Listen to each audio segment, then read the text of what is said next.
4장 10절에서 13절까지 말씀 보겠습니다. 빌립보서 4장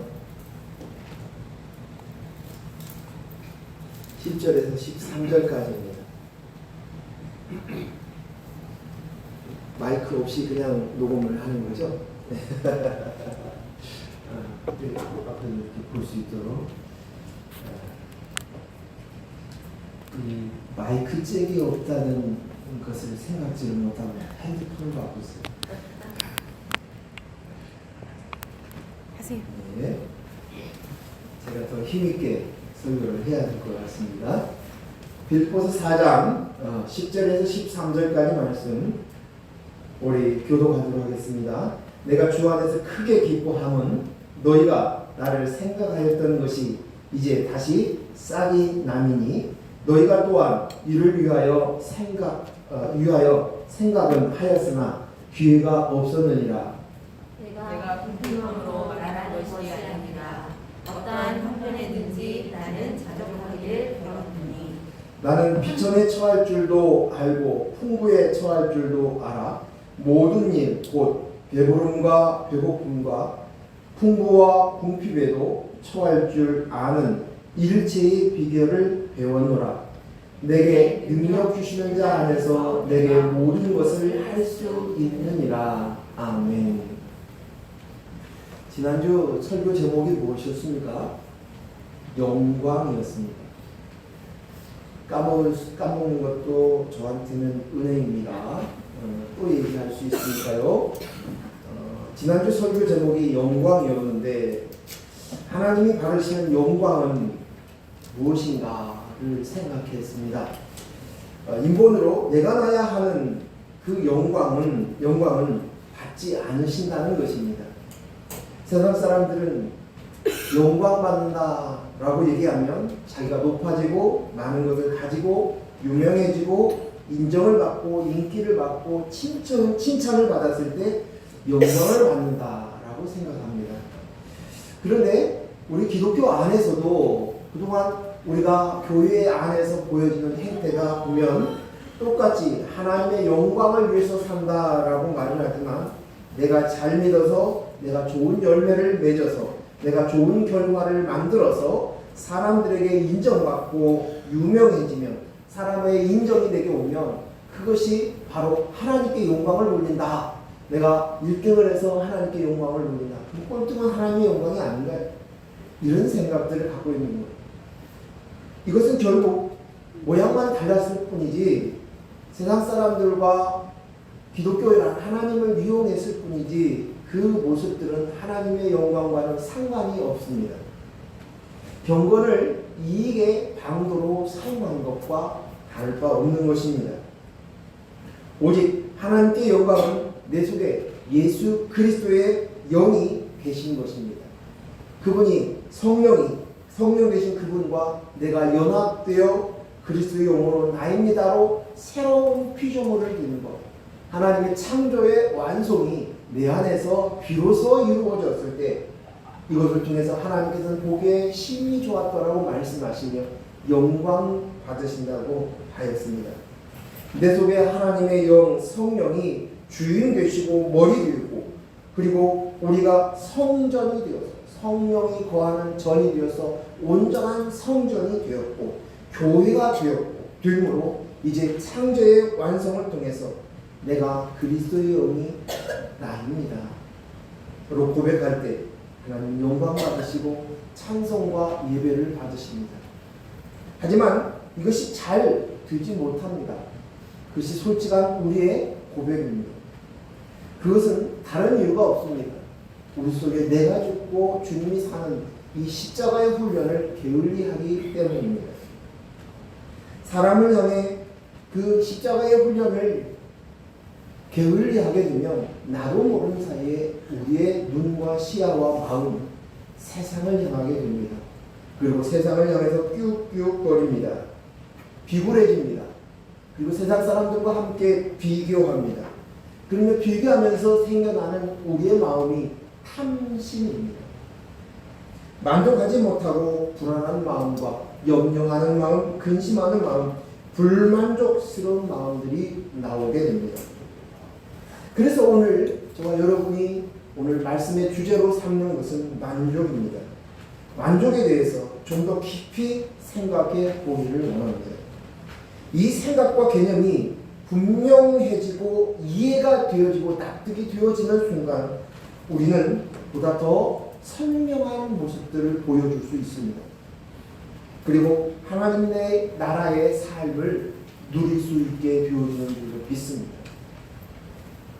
즉 세상에 알 수도 줄 수도 없는 그 평안을 우리가 누릴 수 있게 되어지는 것입니다. 요한복음 14장 27절 말씀에 평안은 너희에게 끼치노니 곧 나의 평안은 너희에게 주노라. 예수님의 평안, 예수님이 가지고 있는 그 평안을 너희에게 주노라. 내가 너희에게 주는 것은 세상이 주는 것과 같지 아니하니라. 너희 마음에 근심하지 말고 두려워하지 말라라고 말씀하십니다. 하나님이 주시는 평안은 오직 그리스도의 영으로 만족합니다. 그리스도의 영이 내 안에 있습니다. 그리스도의 영이 충만할 때 우리에게 자연스럽게 따라오는 것이 평안입니다. 이 평안 가운데 있는 이는 근심하지 않습니다. 두려워하지 않습니다. 평안의 반대가 근심하고 두려워하고 염려하는 것입니다. 그런데 이것은 이 세상에 주어지는 잠깐의 만족을 얻는 사람들은 그 순간은 잠깐 기쁘나 곧 시간이 지나면 그 만족을 잃어버립니다. 도둑질 당합니다. 두려워하는 마음, 근심하는 마음, 염려하는 마음으로 빠져버릴 수밖에 없습니다. 그래서 성경 안에서 만족을 어떻게 표현되어 있는가 그것을 찾아보고 그리고 그 만족에 대한 의미들을 생각해 보려고 합니다. 첫 번째 만족을 성경에서 표현하는 것은 배부르다라고 표현합니다. 배가 차서 더 이상 먹을 것이 필요 없다라고 표현합니다. 그것이 시편 63편 4절 5절에서와 비슷하게 표현합니다. 같이 한번 읽겠습니다. 시작. 이러므로 나의 평생에 주를 송축하며 주의 이름으로 말미암아 나의 손을 들리이다. 골수와 기름진 것을 먹음과 같이 나의 영혼이 만족할 것이다. 나의 입이 기쁜 입술로 주를 찬송하되 아멘. 배불릅니다. 가장 가치 있는 것, 지금은 기름기 있는 걸 먹으면 비만해진다고 하지만 성경이 기록한 그 시대에는 가장 가치 있는 것이 기름진 것이에요. 기름진 음식입니다. 그래서 이 골수와 기름진 것을 먹은 것 같이 내가 그것으로 배가 차고 참으로 만족한 것, 그것으로 인해서 내 입에 기쁨의 입술로 주를 찬송합니다 라고 이야기하고 있는 것입니다. 아무리 맛있는 산의 진미가 있어도 내 배가 차면 그것들이 눈에 잘 들어오지 않습니다. 내 속에 배가 찼습니다. 그리스도의 영혼을 충만합니다. 그때 나오는 것이 만족감입니다. 만족감. 두 번째 만족은 부족함이 없다는 표현 속에서 그 만족을 찾을 수 있습니다. 우리가 잘 알고 있는 시편 23편 1절에서 6절까지 말씀 한번 읽겠습니다. 시작. 여호와는 나의 목자시니 내게 부족함이 없으리로다. 그가 나를 푸른 풀밭에 누이시고 쉴만한 물가로 인도하시는도다. 내 영혼을 수생시키시고 자기 이름을 위하여 의의 길로 인도하시는도다. 내가 사망의 음침한 골짜기로 다닐지라도 해를 두려워하지 않을 것은 주께서 나와 함께 하시니라. 주의 지팡이와 막대기가 나를 안위하시나이다. 주께서 내 원수의 목전에서 내게 상을 차려주시고 기름을 내 머리에 부으셨으니 내 잔이 넘치나이다. 내 평생에 선하고 인자하시니 반드시 나를 따르리니 여호와의 집이 영원히 살리리로다. 아멘. 여호와가 나의 목자가 되시니 내게 부족함이 없어요. 부족함이 없어요. 다윗은 목동이었습니다. 이 시편 23편은 다윗의 노년 시절에 자기의 인생을 유추해 보면서 생각하는 고백입니다. 근데 자기의 인생을 딱 돌아봤을 때 나는 부족함이 없었다는 것입니다. 다윗에게 정말 부족함이 없었겠습니까? 그는 배고팠기도 하고 수치를 당하기도 했습니다. 도망자 신세인 경우도 있었습니다. 먹을 것이 없어서 배고픔에 허덕였던 순간들이 있었습니다. 책임감으로 인해서 많은 이들을 배를 굶지 않게 하기 위한 그 책임감이 있었습니다. 민족에 대한 나라에 대한 책임감도 있었습니다. 그런데도 불구하고 그는 부족함이 없었다. 왜? 돌이켜보니 여호와가 나와 함께 있으니 내가 부족함이 없었다. 여호와가 무슨 일을 하셨냐? 그 이야기를 소수히 얘기하는데 풀밭으로 쉴만한 물가로 인도해 주셨습니다. 내 영혼을 소생시켰습니다.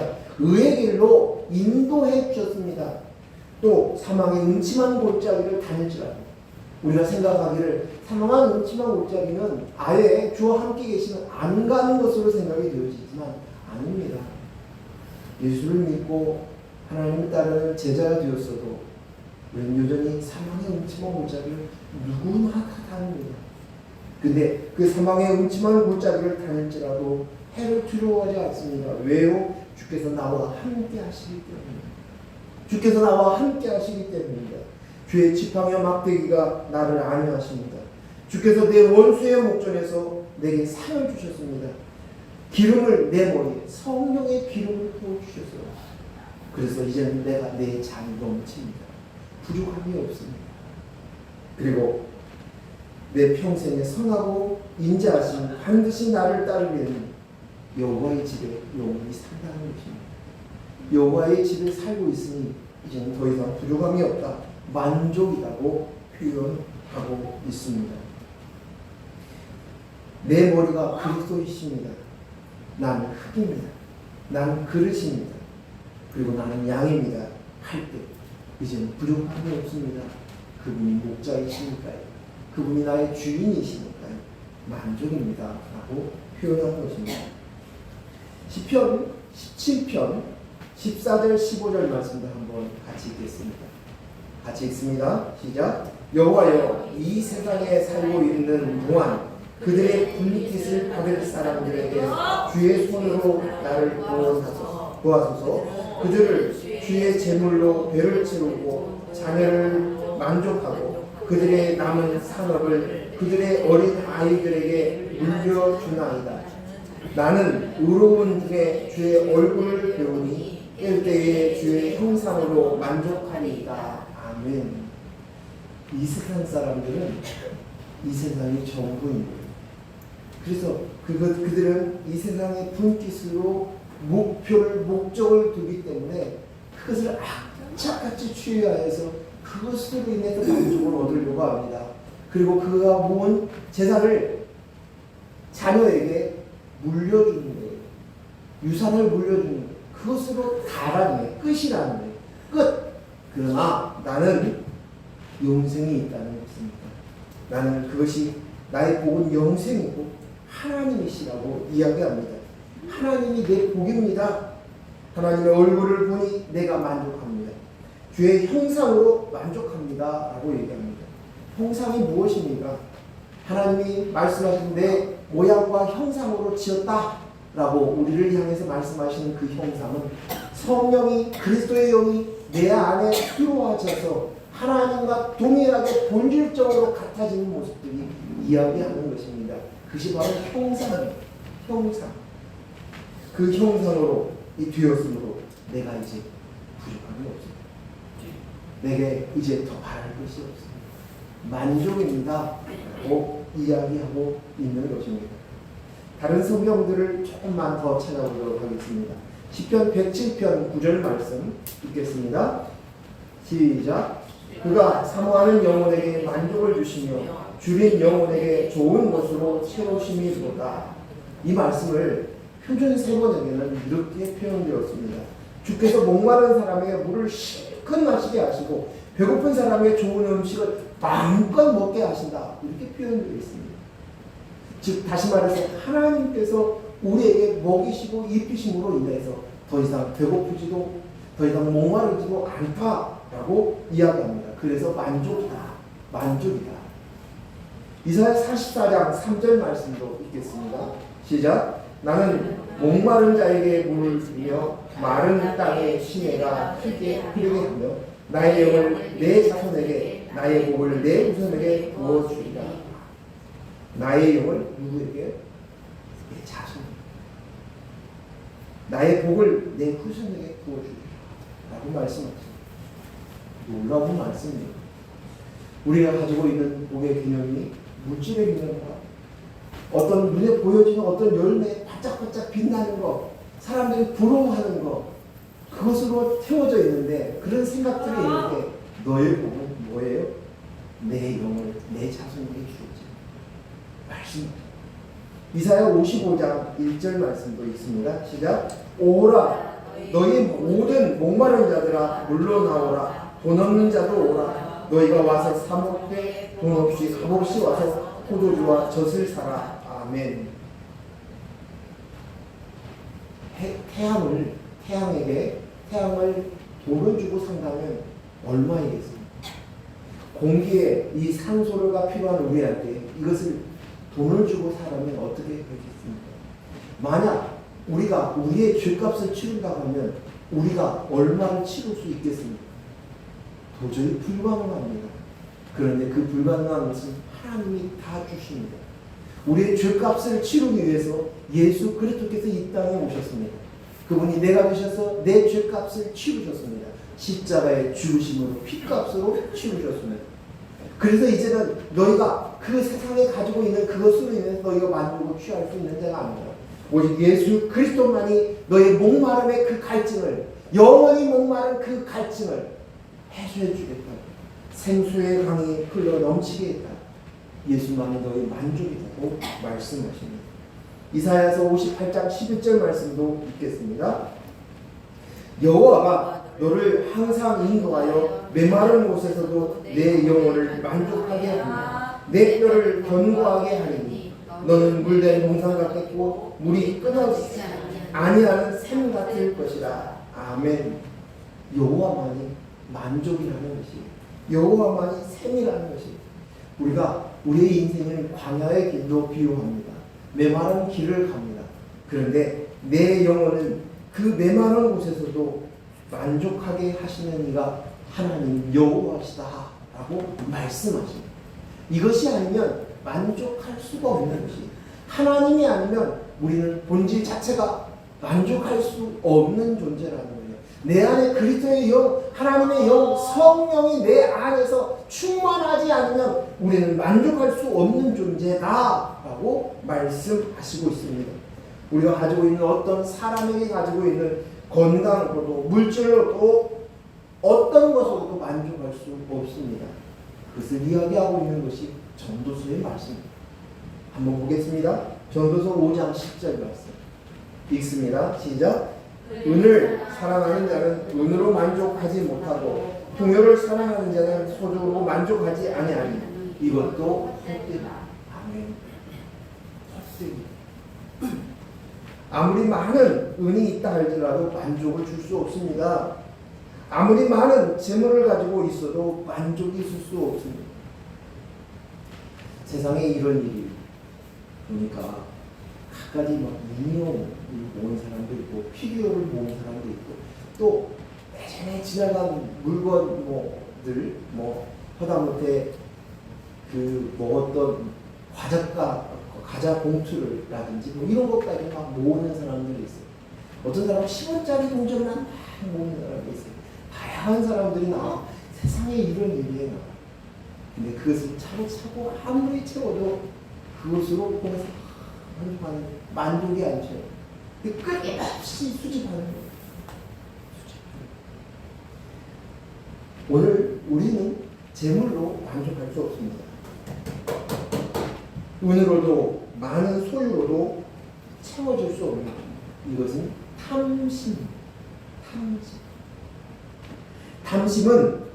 탐심을 소유한 사람은 오히려 소득이 많으면 많을수록 더 큰 탐심이 일어납니다. 더 커집니다. 우리는 그리스도의 영이 아니면 만족할 수 없습니다. 아닙니다. 또 이런 것도 있습니다. 나는 모든 탐심을 끊겠다고 얘기하면서 아무 소유를 않는 무소유를 주장하는 사람도 있습니다. 그런데 그 또한 탐심입니다. 자기의 만족을 채우기 위해서 나는 물질을 취하지 않아. 나는 옷을 2벌을 갖지 않아. 라고 할 뿐인 것입니다. 똑같아요. 본질은. 그것으로는 안 돼. 그래서 헛되다. 헛되다. 조금 이따 더 설명하려고 하고요. 전도서 6장 3절 말씀 또 읽습니다. 시작. 사람이 비록 100명의 자녀를 낳고 또 장수하여 사는 날이 많을지라도 그의 영혼은 그러한 행복으로 만족하지 못하고 또 그가 안장되지 못하면 나는 이르기를 낙태된 자가 그보다 낫다 하나니. 많은 자녀를 가진 것이 복이라고 생각합니다. 실제로 그렇게 생각하고 살아왔습니다. 요즘은 인구가 적은 시대에 살고 있기 때문에 그 생각이 조금 바뀌어졌지만 오늘 지금까지 인류가 살아온 가운데서 가장 큰 복은 자녀라고 생각합니다. 그래서 자녀를 낳고 또 낳습니다. 근데 100명이나 낳는다 할지라도 자녀가 있다 할지라도 그것을 만족할 수 없다는 거예요. 잠깐의 행복은 줄 수 있을런지 모릅니다. 행복을 추구합니다.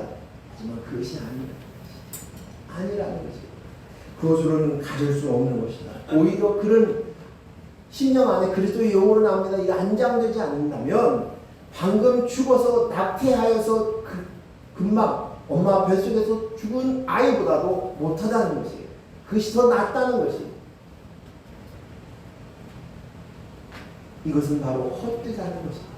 이것으로는 만족을 얻을 수 없는 것이 우리의 인생 자체라는 거죠. 헛되다는 말의 뜻은 그리스도의 영이 없다는 것이에요. 그래서 허무하다는 거죠.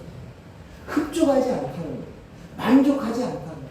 그 어떤 것으로도 하나님이 우리를 창조하셨습니다.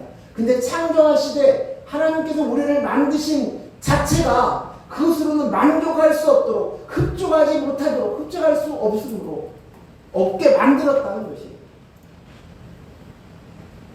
우리는 이것을 알아야 돼요. 그래서 예수님께서 어느 날 찾아오는 청년이 있었죠. 어떻게 하면 용심을 얻을 수 있습니까? 그때 예수님이 진단이 무엇이었습니까? 내 소유를 다 팔아 가난한 자에게 나누라는 것이. 그리고 나를 찾으라. 그러면 너에게 보화가 있겠다고 말씀하십니다. 예수님께서 말씀하시는 이 소유는 모든 물질만을 이야기하고 있는 것이 아닙니다. 나로 삼는 소유, 나로 삼는 나의 정체성으로 삼는 소유를 이야기하는 것입니다. 어떤 사람은 명예일 수도 있고 어떤 사람은 잘생긴 유명일 수도 있고요. 또 어떤 사람은 물질일 수도 있고 어떤 사람은 건강일 수도 있고 자기 배경일 수도 있고 다 나로 삼는 것들 그것들을 나누지 않고는 아버지를 따를 수 없다는 것을 이야기합니다. 아버지로만이 만족한다는 것이 마태복음 19장 21절 말씀 읽습니다. 시작. 예수께서 이르시되 내가 온전하고자 할진대 가서 내 소유를 팔아 가난한 자들에게 주라. 그리하면 하늘에서 보화가 있으리라. 그리고 와서 나를 따르라 하시니. 아멘. 우리는 보화를 가진 자인 줄로 믿습니다. 땅속 내 마음속에 가장 귀한 보물이 있습니다. 오늘 이것을 잊지 마시기를 바랍니다. 이것을 알고 인식되어지면 더 이상 세상에 있는 것들로 눈에 차지 않는 거예요. 내가 가장 좋은 보물이 있으니까요. 보물을 찾은 자예요. 그래서 내 전 소유를 다 팔아 그 땅을 삽니다. 그 보물이 담겨져 있는 그 땅을 사는 것입니다. 그것이 바로 우리예요. 값진 진주를 찾은 진주장사는 자기의 모든 진주를 투자해서 가장 값진 진주를 사는 거예요. 이것이 바로 저와 여러분이라는 이 사실을 우리가 인정하고 인식하면 되는 것입니다. 저는 가끔 이제 무슨 조금 신경이 쓰이거나 또 염려되는 근심되는 것들이 잠깐 머릿속에 들어오게 되면 그 제가한테 얘기해줘요. 나는 지금 가장 좋은 진주 그리스도의 영이 내 안에 계시지. 그걸 한 번 생각하면 한순간 이제 그것은 그냥 내가 해결해야 될 문제인 거지. 그냥 지나가면 살면 되는 거예요. 그 주어진 대로 걸어가는 거예요. 더 이상 그것이 나를 요동치게 하지 않는 거예요. 그래서 세상에 빼앗을 수도 없고 가져갈 수도 없는 것입니다. 그것이 그 이 만족. 창세기 14장 8절 9절 말씀 읽겠습니다. 자, 시작. 아브라함이 롯에게 이르되 8절 14장 8절 9절 읽은가요? 제가 성경을 잘못 했나요? 미안합니다. 이것을 준비한 사모님의 잘못이 아니라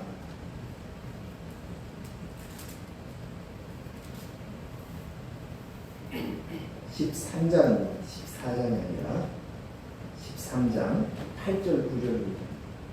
13장 8절 9절.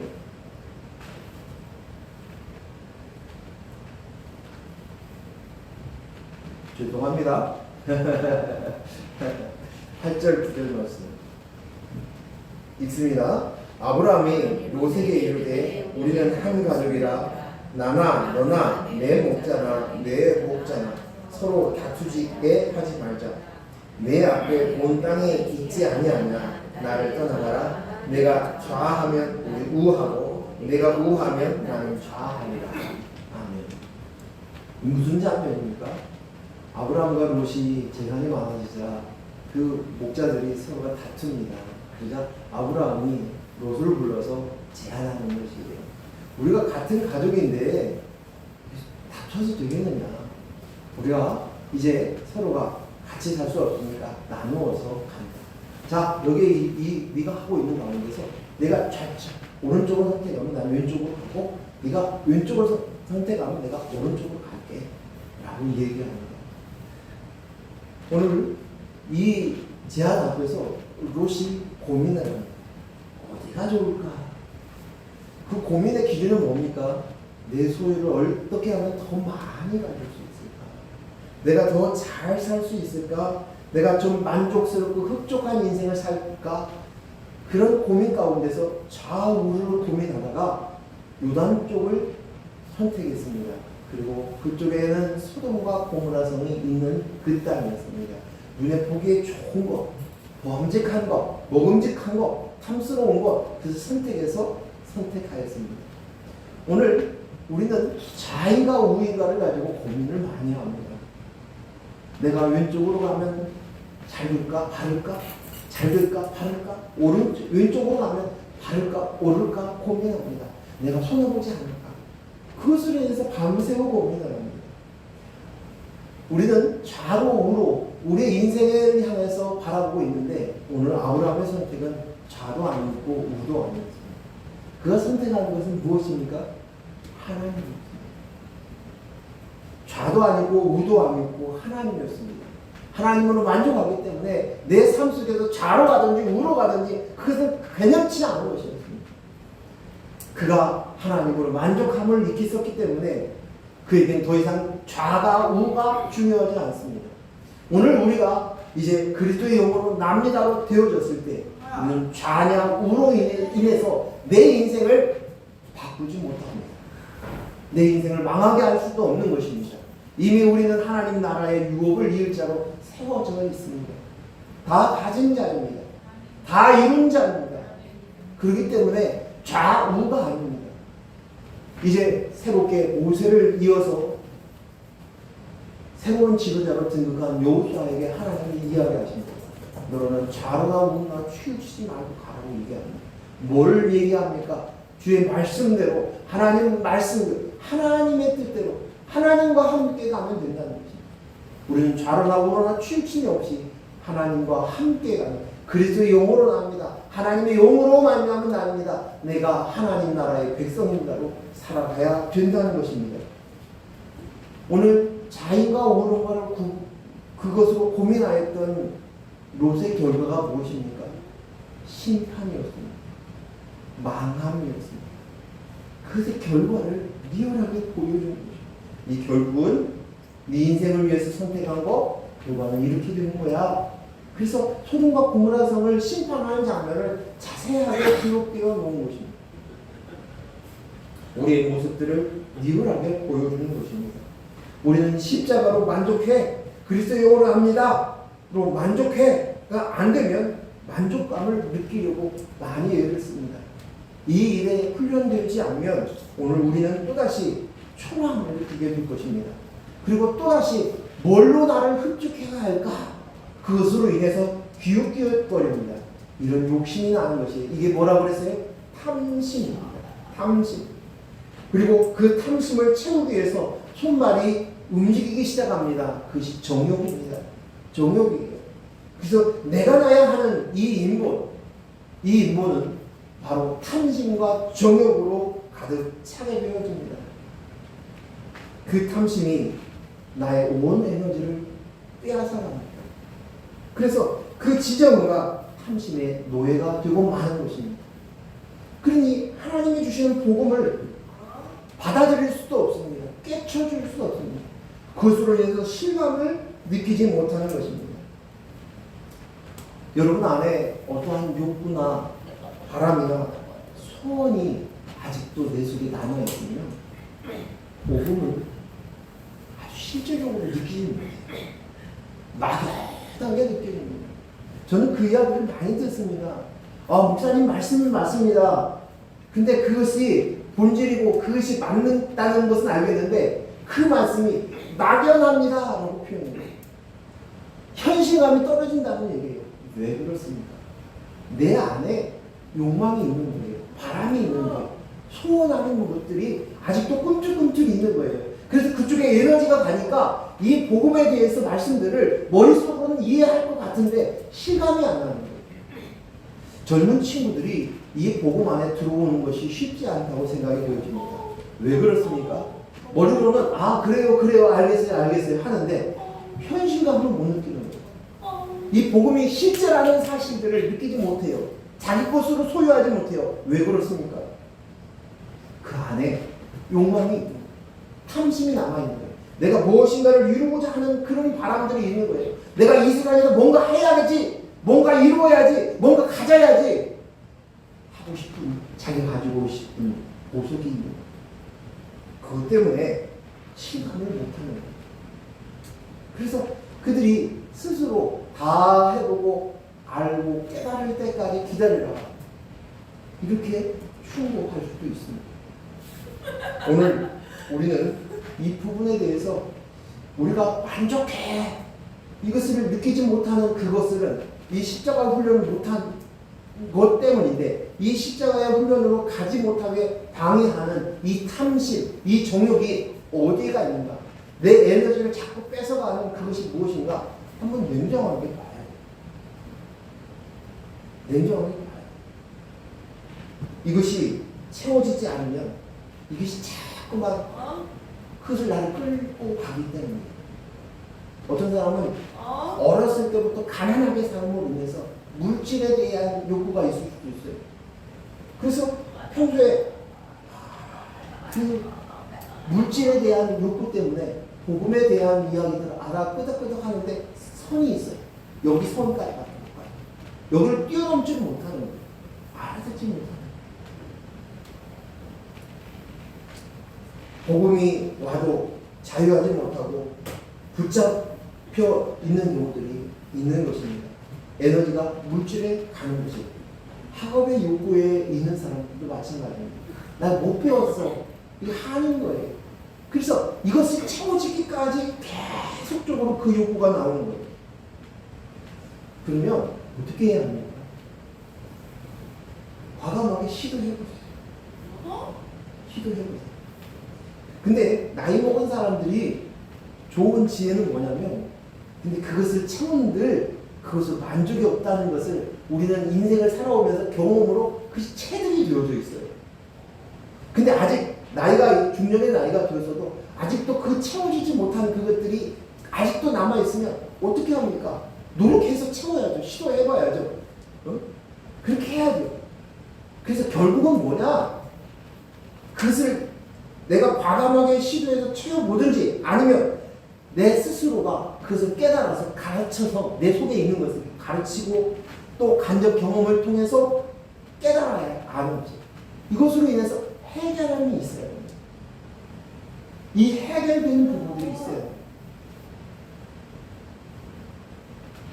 이것으로 우리가 만족하기 위하여서 그리스도의 영이 납니다로 점점 이것들이 이루어지면 시간이 점점 나기 시작합니다. 내 자녀가, 내 가족이 안 돼! 이것이 나의 1번이야. 그러면 복음이 실감나지 않아요. 느끼고 오지 않는데. 그런데 이제 그것이 깨쳐지면 그렇구나. 그것으로 인해서 자녀를, 가족들 내려놓습니다. 지난번 그 세미나 속에서 그 장성원님께서 그 뭐라고 주위의 가족들을 표현을 뭘로 얘기했냐면 떨거지라고 얘기를 했어요. 이 떨거지라는 표현을 하는데 듣는 떨거지 기분 나쁘더라고요. 근데 가만히 생각해 보니까 내 자녀가 귀하지 않다는 얘기가 아니에요. 내 남편이 귀하지 않다는 얘기가 아니에요. 다 귀해요. 소중해요. 하지만 내가 그리스도의 영으로 나입니다로 이 만족함으로 들어가는 이 복음 안으로 들어가는 데 있어서 그것을 내가 붙들고 있으면 그게 떨거지가 되어버리고 마는 거예요. 나를 자꾸만 붙드는 도구가 되어버리고 만다는 사실. 오직 내 안에 그리스도의 영으로 나입니다로 만족이 튀어졌을 때 이제는 그 속에 오늘 읽었던 말씀 중에 읽었던 안정이 보장이. 그런데요, 한 가지 또 재미난 것이 있어요. 하나님께서 우리를 훈련하시고요. 우리에게 뭔가 원하는 것, 바라는 것, 흡족하고 만족하고 싶어하는 그것들이 있어요. 살다 보면 있지 않아요. 채워줄 수도 있고 안 채워줄 수도 있는데 그것들이 계속 원하는 것이 막히고 원하는 것이 실패하고 안 되고 그래서 흡족함이 없다. 자꾸만 이것이 나는 되는 것이 아무것도 없네. 쉽게 얘기해서 폭망하고 그래서 내가 초라함을 느꼈을 때 세상을 향해서 초라함을 느끼게 되었을 때 그때 주위 사람들을 비교하면서 자꾸만 내 마음속에 초라하다 하는 이것이 하나님께서 우리를 그것으로 인해서 맹훈련으로 이끌어 가십니다. 우리가 잘 알고 있듯이 시편 73편이 무슨 말씀입니까? 거기에 보면 정말 하나님을 알지 못하고 하나님을 그 망령되게 일컫는 그들이 얼마나 잘 풀리고 잘 되는지 몰라요. 하는 것마다 잘 돼요. 성공합니다. 만족스러워요. 얼마나 그 어렵고 힘든 시대에 막 배가 나오고 눈둥이가 튀어나오고 죽을 때도 고통이 없이 죽어요. 우와. 그런데 그것이 복인 줄 알았더니 이제 저주이군요. 제가 몇 주 전에 이 시편 73편을 읽어드렸기 때문에 제가 시간상 얘기하지 않습니다. 이 저주입니다. 성소에 들어가서 그 뜻을 깨닫는 거예요. 내가 진짜 복받은 자였구나. 내가 그것으로 만족되었으면 내가 이 복음 안에 하나님의 말씀 안에 하나님의 자녀인 것을 피조물인 것을 내가 알지 못했구나. 내가 흙이구나. 내가 먼지이구나를 알지 못했구나. 라고 고백하는 것이 내가 참 복받은 자입니다.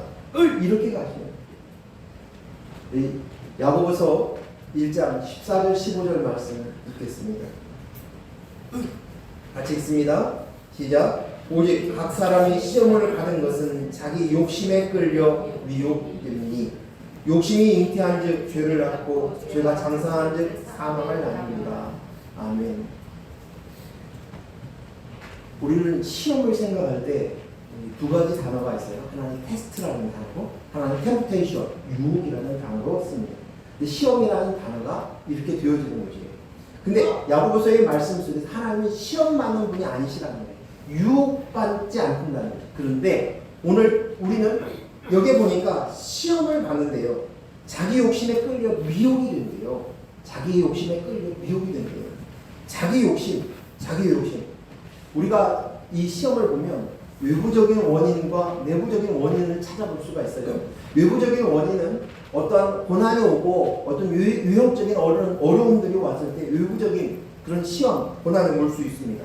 하지만 내부적인 것도 있습니다. 내부적인 어떤 갈등이 있어요. 어떤 유혹이 들어갈 수도 있어요. 힘듦들을 내 마음속에서 그 갈등으로 인해서 고통스러울 수도 있어요. 그런데요, 이 내용을 잘 들여다보면 사실은 이 두 가지가 큰 차이예요. 외부적인 원인, 내부적인 원인을 얘기하지만 외부적인 그 사건도 그 사건이 일이 되지 않고 문제가 되고 내게로 들어오는 이유가 뭡니까? 내 마음이 그것의 가치를 줘서 유혹이 넘어가는 거예요. 그래서 그것이 제일 중요한 거예요. 이것이 해결해 주시지 않으면 나는 평안이 없습니다. 만족이 없습니다. 라고 서 있는 것이. 즉 다시 말해서 이것은 모두 다 자기 욕심에 끌려 미혹이 되는 거죠. 자기 욕심에 끌려서 미혹이 되는 거예요. 시험에 드는 것이. 자기 욕심은 내가 나라야. 내가 하나님이야. 내가 주인이야. 라는 생각입니다. 내 인생이야. 내 인생이 잘 되고 보호받아야 돼. 안정감을 느껴야 돼. 하는 이것들이 바로 자기 욕심입니다. 그런데 결국 내가 나야 하는 그 자기 욕심이 무엇으로? 죄를 낳습니다. 죄를 낳는다는 것은 뭐냐면 자기 욕심으로 탐욕이 생겨납니다. 그것에 흡족하려고 만족하려고 합니다. 그런데 그 탐심이 들통이 납니다. 드러나는 거예요. 유혹에 들어서 결국 죄가 이 정체가 이것이구나. 이게 죄 때문이구나. 하는 것을 깨닫게 됩니다. 자기 욕심이 괜찮다고 생각이 되었는데 그 자기 욕심이 모두 다 내가 나야. 이것으로부터 왔구나. 이것들을 깨닫는 거예요. 깨닫는 거예요. 우리는 이것을 깨닫기 전까지는 다 자기 욕심으로 살아요. 그렇지 않습니까? 자기 욕심 가운데 따라가는 거예요. 근데 그것이 들통이 나서 죄다라는 것입니다. 그 유혹에 들어가지고 이제 그 유혹이 점점점 커져서 죄라는 것을 깨닫게 됩니다. 죄가 뭐예요? 하나님의 영, 그리스도의 영을 없는 것이 죄예요. 이게 본질이에요. 우리가 알고 있는 도덕률적인 죄는 결과이고 열매일 뿐인 것이에요. 본질적으로 우리는 그리스도의 영이 없어요. 죄인인 거예요. 그렇구나. 내가 나야가 했었던 이유가 내 속에 그리스도의 영이 없었기 때문에 내가 죄인이구나. 내가 죄인이구나. 그래서 내가 죄인이어서 죄를 지었구나. 라는 걸 깨닫는 거지. 내가 초라해지는 것을 싫어하고 또 흡족하려고 하고 만족하려고 하는 이것들이 내가 나야라는 이 죄에서부터 나오는 탐심이었구나. 이것들을 알게 되는 거지. 자기 욕심이 유혹에 넘어지고 그것으로 인해서 나는 그리스도의 영이 없습니다. 죄인입니다. 나는 흙입니다. 먼지입니다. 나는 빈 그릇입니다. 하는 것입니다. 그리고 나서 그 죄가 장성해야 합니다. 장성. 그게 죄가 자라난다는 거예요. 점점. 이 말은 뭐냐면 인식이 점점 커진다는 거예요. 그래가지고 죄가 죄 노릇을 하기 시작하는 거예요. 죄가 죄의 노릇을 하기 시작하는 거예요. 이게 죄가 장성하는 거예요. 나는 죄만 남았구나. 잘 살아야지, 만족해야지 하는 것이 결국 최종적으로 사망, 죽음, 죄구나. 내가 나야 하며 사는 것은 죄인이 죄를 낳는 것이구나. 아무리 의미 있고 가치 있고 또 보람된 것을 해도 모두 다 내가 나야로부터 내가 자기 욕심을 채우기 위해서 나온 것이 결과이구나 하면서 알게 되거든요. 그 뿌리로부터 나왔다는 것을 알게 되어지면 도덕, 윤리, 죄를 짓지 않고 바르게 살아도 결국 내가 나야서부터 시작되었구나. 그것을 알면 이 모든 것이 결국은 꽝이구나. 뭐예요? 죽음이구나. 이것은 망하는 것이구나. 사망이구나. 이것이 아는 것이 죄의 욕할. 그것으로 인해서 내가 생명 없는 자구나. 사망이구나. 이런 자들이 뭘 누려요? 이 사망에 내려서 나를 구할 자 무엇이 있고 오직 생명은 그리스도께 있구나 라는 것을 알게 됩니다. 심령이 가난한 자가 복이 있다는 말이 이 말인 거죠. 사망에 이르러야 그때서야 심령이 가난한 자는 복이 있군요. 성령을 갈급하게 되는 거죠. 성령을 간절히 소원하게 되어지는 거죠. 이것을 갈급하는 자는 진정한 축복이다. 복받은 자다. 복받은 자는 심령이 가난한 자다. 그것이 심령이 가난한 자는 복이 있나니가 아니라 심령이 가난해야 복을 받는 것이 아니라 바로 복받은 자의 특징은 축복받은 자는 심령이 가난하다. 이거예요. 그 말씀을 쫙 구현해서 팔복이 연결되는 이것이 가장 중요한 거예요. 하나님께서는 우리에게 가장 이 길로 가기를 원하시는 거예요. 이거를 깨치기까지 계속적으로 얘기하시는 거예요. 하나님께서 선택한 하나님의 백성들이 하나님의 백성으로 들어올 수 있고 깨달을 수 있고 하나님 나라를 누릴 수 있게 하기 위해서 계속적으로 그 만족함이 없게 하고 수치를 당하게 하고 흡족함이 없게 하도록 절망 가운데 들어가게 하시는 거예요. 그러고 나서 사망이구나 그리스도가 이것입니다. 성령이 아닌 이것입니다. 이것으로 하나님의 일을 이끄십니다. 고린도후서 3장 5절 6절 말씀드리겠습니다. 같이 읽습니다. 우리가 무슨 일이든지 우리에게 나는 것이 스스로 만족할 것이 아닙니다. 우리에게서 나는 것이 스스로 우리에게서 나는 것은 만족할 것이 아니라는 것입니다. 우리의 만족은 오직 무엇으로부터? 하나님으로부터 나느니라. 우리의 만족은 하나님입니다. 6절 읽습니다. 그가 또한 우리를 새 언약의 일꾼이 되게 만족하게 하셨으니 율법의 조문으로 하지 아니하고 오직 영으로 함이니 율법의 조문은 죽이는 것이요 영은 살리는 것입니다. 뭐예요? 무엇으로 만족이 온다고요? 영으로 너는 살림받는 거야. 율법의 조문으로 되어지는 것이 아니라는 것이에요. 율법의 조문이라는 말이 뭐예요? 행위예요. 내가 말씀을 잘 지켰어요. 잘 살았어요. 바르게 살았어요. 내가 이렇게 열매를 맺었어요. 이렇게 많은 사람들이 인정해 주었어요. 나는 이런 존경을 받았어요. 나는 죽고 나서도 비석에다가 내 이름을 써놓고 이 사람은 훌륭한 사람이라고 해서 사람들 기를 거예요. 그것으로는 하나님 나라의 생명을 얻는 자가 될 수 없다는 거예요. 그것은 만족을 얻을 수 없다는 것입니다. 오직 천국은 만족한 자마다 천국을 소유한다. 천국을 소유한 자마다 만족을 얻을 수 있어요. 그럼 뭐예요? 그리스도의 영. 하나님의 영으로만 너희가 살릴 수 있다고 말하고 있습니다. 영은 살리는 것입니다. 영은 살리는 것입니다. 아멘. 이것입니다. 그래서 너가 지금 새 언약의 일꾼이 되었다. 그래서 만족이라고 얘기합니다. 새 언약의 일꾼이다. 이 말을 표현은 지금 우리가 가지고 있는 성경에 가지고 있는 그 언약을 구언약이라고 얘기하면 새 언약이라는 새 언약은 뭐예요? 예수 그리스도예요. 새 언약은 예수 그리스도예요. 그 새 언약은 뭡니까? 오늘 새 언약으로 내가 살게 된다. 이 말씀은 로마서 12장 1절 말씀에 뭐예요? 너희 몸을 거룩한 산 제물로 드리라. 이 말씀이에요. 네? 내 안에 그리스도의 영으로 인해서 그 안으로 들어져 있는 그 산, 예배, 그 제물 되는 거, 그것이 하는 것이에요. 아까 읽었던 그 고린도전서에 나오는 너희 몸을 하나님께 영광을 돌리라. 이 말씀이에요. 이 말씀. 이것이 만족되어진 자, 그리스도의 만족된 자만이 예배할 수 있어요. 찬양할 수 있어요. 하나님께 영광을 돌릴 수 있다. 율법의 조문으로 아닙니다. 내가 나야로 여전히 율법의 조문을 지킴으로서는 얻을 수 없다고 얘기하는 것입니다. 오히려 그렇게 하는 행동들이 뭐예요?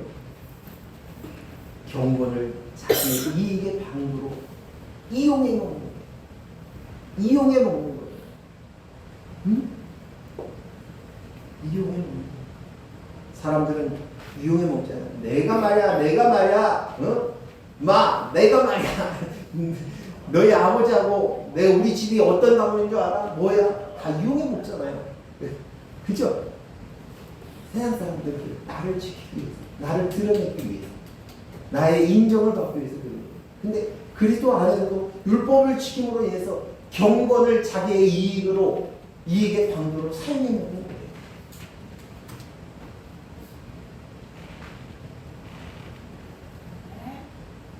오직 내 안에 그리스도의 용, 오직 내 안에 그리스도의 용을 내가 살림이 되고 만족할 수 있다. 그래서 우리가 아까 봤던 그 고린도전서 6장 19절 20절 말씀 한 번 더 읽겠습니다. 시작. 너희 몸을 너희가 하나님께로부터 받은 바 너희 가운데 계신 성령의 전인 줄을 알지 못하느냐? 너희 자신의 것이 아니라 값으로 산 것이 되었으니 그런즉 너희 몸으로 하나님께 영광을 돌리라. 아멘. 내가 성령의 전이 되는 거예요. 성령이 내 안에 비로소 왔을 때 내가 성전이 되는 거예요. 그래서 성전이 됐다면 이제 만족이야. 그리고 그것으로 인해서 하나님께 영광을 돌려. 성전이 되는 것이 하나님께 영광을 돌려. 이제 말씀을 마치겠습니다. 빌립보서 4장 11절 13절 말씀만 읽겠습니다. 오늘 본문 10절에서부터 읽었는데 11절에서 13절 같이 한 목소리로 읽습니다. 시작. 내가 공평함으로 말하는 것이 아니라 어떠한 형편이든지 나는 자족하기를 배우노라. 나는 비천에 처할 줄도 알고 풍부에 처할 줄도 알아. 모든 일 곧 배부름과 배고픔과 풍부와 궁핍에도 처할 줄 아는 일체의 비결을 배우노라. 내가 능력 주시는 자 안에서 내게 모든 것을 할 수 있느니라. 아멘. 오늘 이 말씀들을 특히 13절 말씀을 가지고 사람들이 굉장히 좋아하는 말씀입니다. 내게 능력 주시는 자 안에서 내가 모든 일을 할 수 있다. 이렇게 얘기합니다. 근데 오늘 이 말씀을 잘 보세요. 사도가 우리 이야기합니다. 자기는 자족하는 것을 배웠다. 이 비결을 배웠다라고 얘기합니다. 그러니까 배고픔에도 배부름에도 풍부에도 궁핍에도 비천에도 처하고 풍부에도 처하는 것이 처하는 비결을 배웠다. 이 말이 그 사도가 우리 경제적인 물질 관리하는 것을 잘하는 비법을 배웠다는 얘기니까 경제의 수단을 잘 이룰 줄 아는 이게 어려운 데 있을 때는 내가 천막 지어가지고 내가 먹고 살고 또 힘든 그 좋은 데 가서는 또 거기서 또 누려가지고 살고 내가 다 그랬어. 이 얘기입니까? 이 얘기 뭐예요? 이 비법. 그것은 자족하는 비결을 받았다는 거예요. 만족하는 비결을 받았다. 근데 그 비결이 내게 능력 주신 자 안에 있는 것이다 라고 얘기해요. 내게 능력 주신 자 안에서 있어서 내게 능력 주신 자로 인하여서 자족함으로 이 일들을 해결할 수 있었다는 것이에요. 내가 나아가 참고 인내하는 하나님의 능력을 받았다. 돈이 없어도 하나님의 능력을 주셔서 모든 것을 할 수 있다.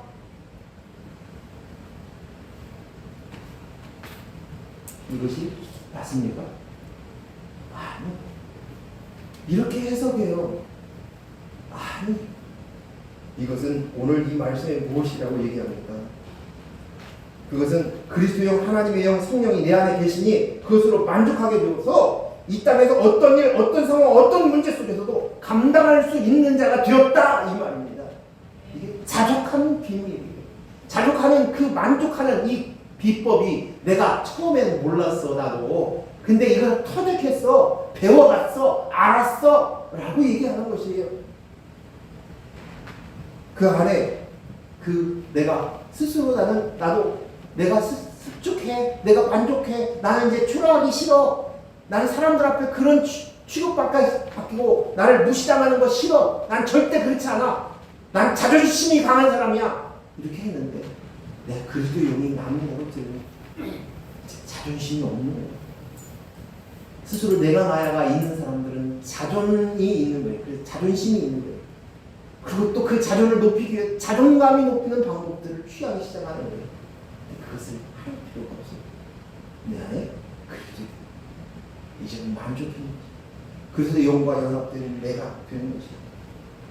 그래서 내 상황 속에서 어떠한 상황, 어떤 풍부할 때나 가난할 때나 비천해처할 때나 초라할 때나 그것들이 이제 더 이상 나를 어찌할 수 없다는 거예요. 내 존재를 어떻게 넘어뜨릴 수 없는 존재가 된다는 것이 잠깐은 나를 초라하게 할 수도 있어요. 잠깐은 나를 불편하게 할 수는 있어요. 하지만 나를 그리스도의 영인 나를 더 이상 그것들이 나를 함부로 할 수 없다는 것이에요. 완전히 넘어뜨릴 수 없다는 것이에요. 우리가 이 땅을 사는 동안 잠깐 흔들릴 수는 있을런지 모르지만 나는 이미 하나님 나라의 백성이에요. 하나님 나라의 유혹을 받은 자예요. 그 하나님이 나와 함께 계시고 영생을 사는 자가 되었습니다. 내게는 최고의 보물이 있습니다. 아멘. 기도하겠습니다. 하나님 아버지 감사합니다.